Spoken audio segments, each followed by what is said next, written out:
In the heart of ancient Babylon, beneath the shadow of a towering ziggurat, there was a ritual so quietly enforced, so perfectly justified by religion, that it survived for nearly 3,000 years.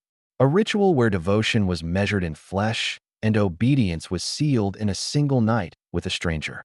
Some called it holy, some called it necessary. But for the women who lived it, it was something far darker, something no ancient tablet dares to describe in their own words. Stories like this were nearly erased. The women of Babylon's temples, the Kadistu, the Nadītu, the New Gig, were almost lost to history. By being here, by listening, you keep their memory alive. So if you want forgotten stories pulled from the dark, share this video with your friends, not for us, but for them. And drop your city or country in the comments so we can see how far this story travels. To understand how such a ritual could exist, the world of ancient Mesopotamia must be seen as it was, a place where cities rose from river mud and belief shaped every breath. From the Sumerians to the Akkadians, from the Babylonians to the Assyrians, each civilization worshipped a universe thick with gods who touched every part of human life. Temples were not just sacred walls. They were banks, courts, schools, and the beating centers of political power. In these vast cities carved from clay, brick, and fire, religion guided law, structured society, and defined a woman's place from the moment she was born. And within this rigid world, the goddess who governed love, desire, and war held a power that shaped the fate of thousands. At the center of Babylon's spiritual world stood Ishtar, beautiful, terrifying, unpredictable. She was the goddess who blessed lovers and destroyed kings, who granted fertility and unleashed war with the same burning passion. Her myths were carved with contradictions. A divine woman who brought ecstasy, but also ruin. A protector of life who sent her own husband to the underworld when his devotion faltered. To the people of Mesopotamia, Ishtar embodied the ungovernable forces of desire itself. Her temples glowed with incense and song, their walls decorated with images of lions, symbols of her ferocity. Those who served her believed sexuality was not shameful, but sacred, a power tied directly to the survival of crops, families, and kingdoms. And because Ishtar ruled love, pleasure, and the mysteries of fertility, rituals involving the body became central to her worship. In her name, men sought divine favor. In her name, women were offered to the temple. And it was under her watchful gaze that sacred prostitution took shape, an institution seen as holy, unavoidable, and sanctioned by the most feared goddess of the ancient world. The great temples of Mesopotamia were not quiet sanctuaries. They were sprawling institutions, miniature kingdoms sealed within walls of sun-baked brick. At their center stood the ziggurat, rising in sharp geometric terraces toward the heavens, each level painted in vivid colors that caught the desert sun. Travelers approaching Babylon from miles away would see its silhouette first, long before they glimpsed the city gates. Inside these temples, an entire world operated in rigid hierarchy. At the top stood the high priest and priestess, believed to speak the will of the gods. Beneath them worked astronomers who charted the stars, scribes who pressed every transaction into clay, and administrators who oversaw orchards, farmland, livestock, and laborers scattered across the empire. The temples owned everything from breweries to textile workshops, drawing wealth from thousands of workers whose lives were recorded line by line on tablets. These institutions were the beating hearts of Mesopotamian cities. They lent grain to farmers, collected offerings from merchants, and held the legal authority to judge crimes and disputes. Their treasuries overflowed with silver, lapis lazuli, and gold brought as tribute to the divine. Even kings bowed before them, for the right to rule came only when a temple blessed the throne. Yet the temple's influence reached deeper still, into the most private parts of human life. Birth, marriage, inheritance, sexuality, and purity were regulated by religious law. Priestesses conducted rituals for fertility, priests performed exorcisms for disease, and both oversaw festivals where the boundary between divine and mortal blurred. Within this immense system, a specialized group of women served roles tied directly to the goddess Ishtar. Some handled sacred music, others cared for offerings, but a separate class was devoted to rituals of intimacy. Women whose bodies were woven into the temple's spiritual and economic machinery. Their duties existed because the temple held absolute authority, and the people feared the consequences of disobedience. In a world where religion defined truth, the temple system controlled not only wealth and land, but also destiny. And it was inside these towering institutions that the practice of sacred sexuality took form, justified by divine myth, and carried out under the watchful eyes of those who claimed to speak for the gods. The priestesses of Ishtar occupied one of the most complex and misunderstood positions in the ancient world. To the outside observer, they appeared powerful, women who walked freely through the temple courts, who participated in rituals forbidden to ordinary citizens, and who bore the title Nadītu or Kadistu, depending on their rank. Their names were recorded on tablets, their duties sanctioned by the goddess of love and war herself. But behind this appearance of status lay a reality shaped by family politics, economic pressure, and a religious system that determined their fates long before they could speak for themselves. Most of these women did not choose the temple, they were chosen for it. Families dedicated daughters to Ishtar as offerings, payments, or political gestures to gain the temple's favor. Some were surrendered to fulfill vows made during illness or famine. Others were pledged by fathers hoping to elevate their household's standing by placing a child in service to a powerful religious institution. Once dedicated, these girls were bound by temple law, removed from ordinary marriage, denied the right to raise their own children, and forbidden to leave without permission. Inside the temple, their identities were shaped by ritual. They learned chants, purification rites, the meaning of omens, and the sacred dances believed to draw the goddess near. Some served as musicians who played lyres and drums during festivals. Others tended the altars, prepared incense, or assisted in ceremonies meant to ensure prosperity for the city. But the priestesses closest to Ishtar's sphere of influence carried out rites of intimacy, rituals tied to fertility, sexuality, and the belief that the goddess's blessing flowed through the human body. Their lives were disciplined and observed. They lived in dormitory-like quarters, followed strict cycles of fasting and cleansing, and could not form personal romantic bonds. Everything they did belonged to the temple. Every gesture, every word, every task was part of a system that demanded complete devotion to the goddess who represented both passion and destruction.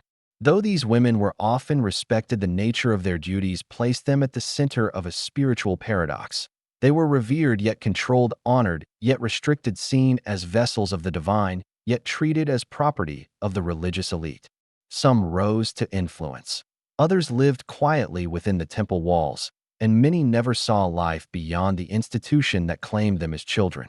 Their existence set the stage for one of the most controversial and misunderstood practices of the ancient Near East, the rituals of sacred sexuality that bound women, worship, and divine myth together under the authority of Ishtar's temple.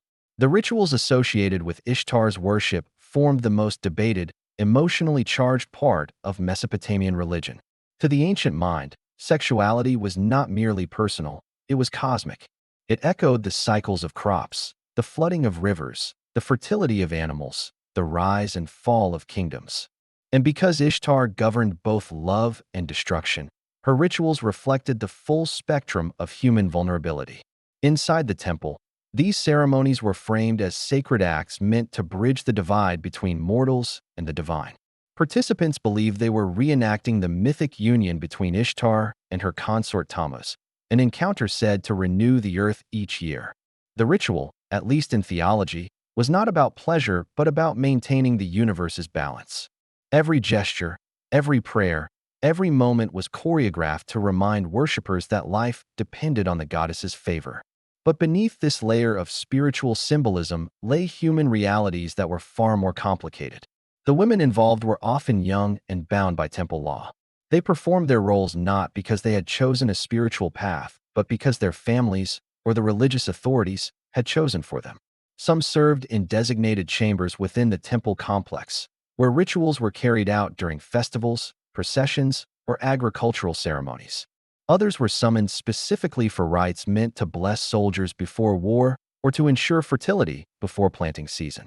The practice took many forms, shaped by time, city, and priestly interpretation.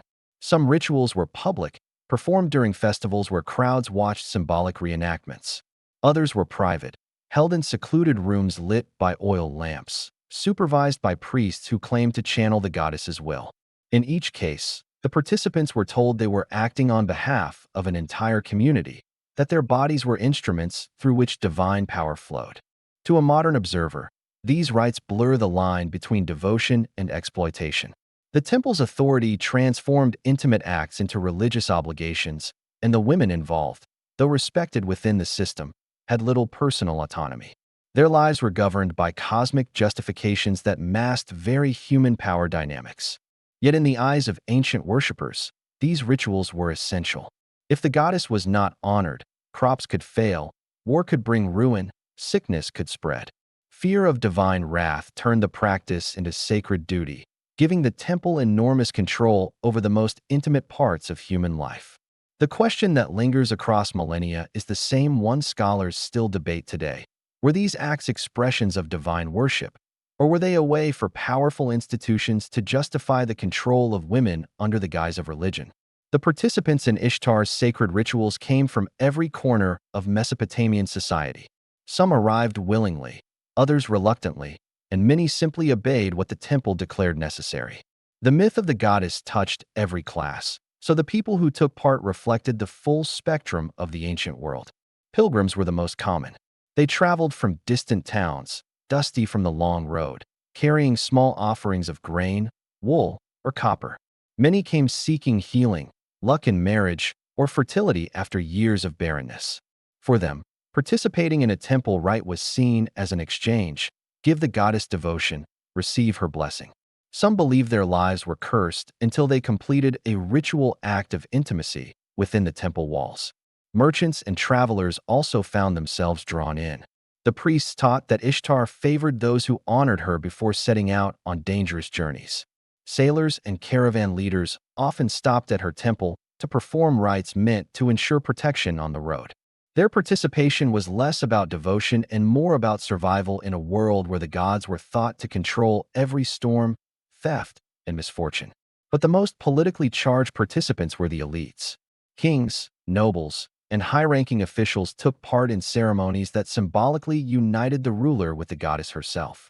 In some festivals, a priestess representing Ishtar would lie with the king, reenacting the sacred marriage myth to legitimize his rule. The message was clear: the king ruled because the goddess approved, and the prosperity of the kingdom rested on this union. There were also those who did not come by choice. Families sometimes dedicated daughters to the temple to fulfill vows, pay debts, or elevate their social standing. These young women had no say in their fate, yet their participation was framed as divine service. Likewise, some men were required to perform rituals as acts of penance or purification, believing refusal would anger the goddess and bring disaster upon their families. And then there were the strangers, outsiders, foreign travelers, or soldiers passing through. To them, Ishtar's temple was a place of mystery, rumor, and power. Some were lured by curiosity, others by superstition, and some simply obeyed the priests who claimed the goddess demanded their involvement. Regardless of who stepped into the temple, one thing remained constant: the act was rarely about personal desire. It was about cosmic obligation, social pressure, religious fear, or political necessity. Participants believed they were upholding the fragile balance between humanity and the gods. Yet behind this belief stood a system that drew its strength from the bodies and obedience of both women and men. Inside the sacred precinct, the ritual unfolded with a precision that blurred worship, obligation, and control. The temple architecture itself shaped the experience. High walls shut out the city's noise, trapping every breath inside the stone belly of the goddess. Torches flickered against carved reliefs of lions and stars, Ishtar's symbols, casting long shadows that moved like silent witnesses. The air was thick with incense meant to purify, but it also dulled the senses, softening resistance and heightening the feeling of stepping into a world where ordinary rules no longer applied. Participants were led through a sequence of stages, each designed to shift their identity from individual to offering. First came purification, washing with cool water drawn from sacred wells, believed to cleanse not just the body but the spirit. Then came the presentation of gifts: grain, oil, silver, or whatever small wealth a person could spare. These offerings served as both tribute and permission, signaling that they were now under the goddess's gaze. At the ritual center stood a priestess, often from a lineage dedicated to temple service. She was not merely a religious figure, but a living embodiment of the goddess.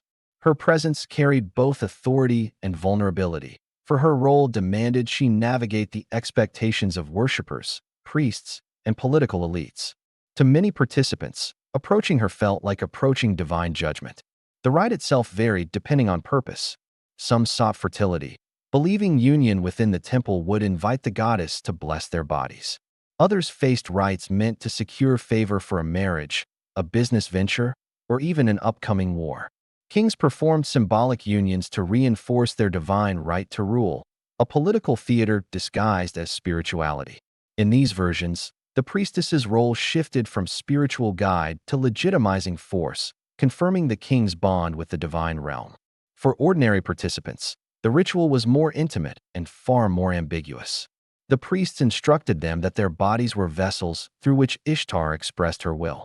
In that moment, personal desire was irrelevant. Their participation became a sacred obligation, framed as a duty to restore cosmic harmony. Refusal was rarely seen as an option. Superstition and social expectation pressed heavily on every choice. And though some entered the temple voluntarily, seeking blessing or relief, many felt trapped between reverence and fear. The ritual demanded they surrender control, allowing temple authorities to determine what the goddess required. Some believed the goddess watched closely. Others sensed that human hands, not divine ones, dictated their fate. By the ritual's end, participants often emerged changed, some comforted, others shaken, many unsure of what had just occurred. The temple absorbed their secrets without judgment, but the psychological weight lingered. Inside those walls, devotion and exploitation had become so intertwined that even the faithful struggled to separate one from the other. Historians still debate the true nature and scope of Babylon's sacred prostitution. One theory suggests it was a purely religious institution, a structured system designed to honor Ishtar and maintain cosmic balance. Every ritual, every act of intimacy, was intended to align the city, the land, and its people with the goddess's favor. From this perspective, women in the temple were not victims but instruments of divine service, performing a role seen as sacred and necessary by the society around them. Another theory paints a darker, more pragmatic picture. Some scholars argue the rituals were economic tools disguised as piety. Temples controlled vast estates, collected wealth, and wielded political influence, and sacred sexuality may have been one method to consolidate that power. Every offering, every payment, every union strengthened the temple's control, giving priests authority over both men and women. From this angle, the rituals were as much about human ambition as divine command. Yet another interpretation blends these extremes. Sacred sexuality may have been both devotional and coercive, an institution that demanded obedience while simultaneously enriching the temple and reinforcing social hierarchies. Women's bodies became a medium through which religion, politics, and economics intersected.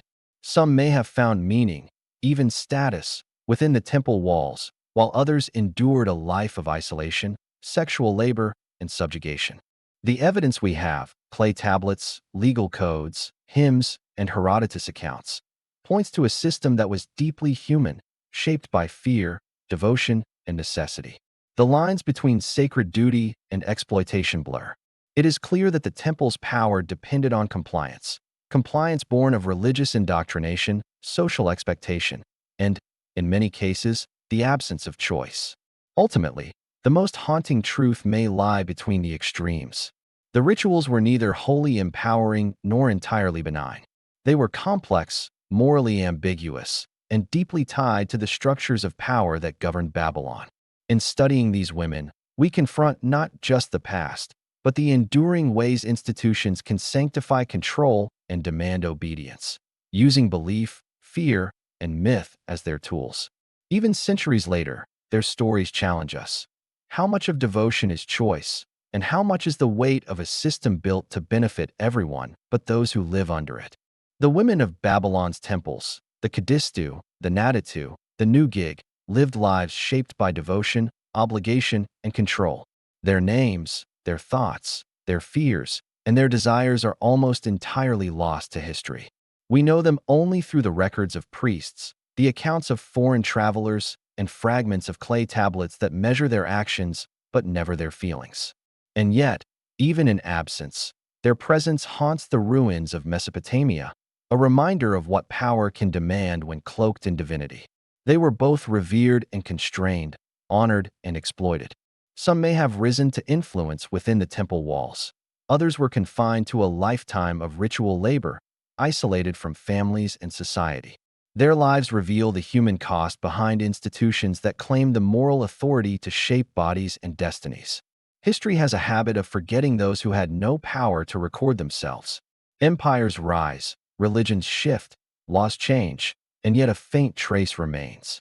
In the stones, the tablets, and the myths, the women of Ishtar's temples endure as a testament to survival under constraint, to the endurance of the human spirit even when cloaked in ritual and authority.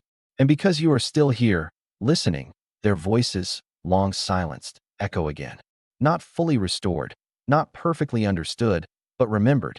In witnessing their story, we honor their existence, confront the moral contradictions of the past, and recognize the ways devotion and coercion can intertwine. Their legacy is not only Babylon's, it is ours too. It is a reminder that power can sanctify cruelty, that belief can justify exploitation, and that even when history erases the powerless, attention can return their voices to the world. If you want more stories pulled from the shadows of history, voices erased by time, cruelty, or indifference, consider subscribing.